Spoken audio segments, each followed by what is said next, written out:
Assalomu alaykum hurmatli haydovchilar. Hozir sizlar bilan Rizo Driver ilovasida qanday qilib to'g'ri ro'yxatdan o'tishni birgalikda ko'rib chiqamiz. Demak, boshladik. Birinchi bo'lib Play Market yoki App Store dan Rizo Driver ilovasini yuklab olamiz. Rizo Driver ilovasiga kirib olamiz. Bu yerda har xil tillar chiqadi. Biz o'zbek tilini tanlaymiz va telefon raqam kiritish. O'zingizni shaxsiy raqamingizni kiritasiz.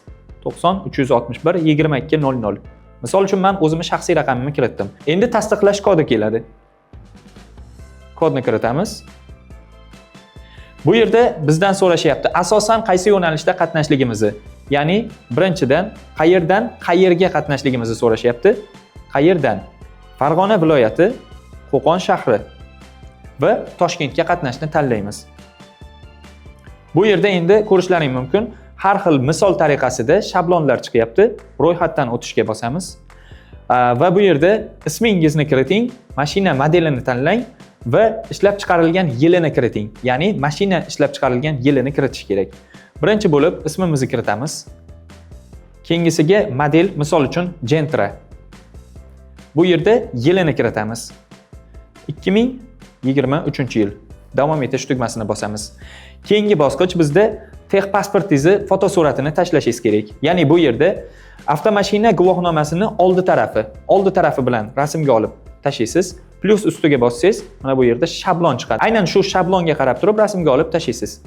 Keyingisida avtomashina guvohnomasini orqa tarafi turibdi.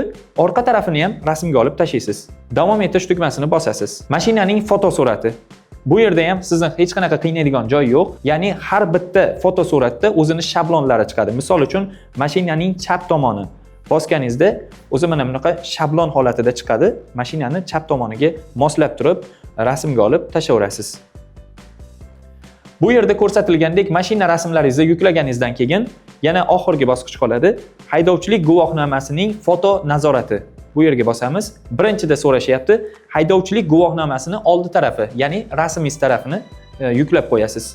Keyingisida haydovchining selfisi, ya'ni o'zingiz shu holatda mana bunday qilib rasmga olib yuklashingiz kerak bo'ladi. Ma'lumotlaringizni yuklab bo'lganingizdan keyin sizda quyidagicha oyna chiqadi va siz biroz kutishingiz kerak bo'ladi. Ya'ni bu vaqt oralig'ida sizning hujjatlaringizni mas'ul xodimlar ko'rib chiqishadi va shaxsiy hisobingizni faollashtirib berishadi.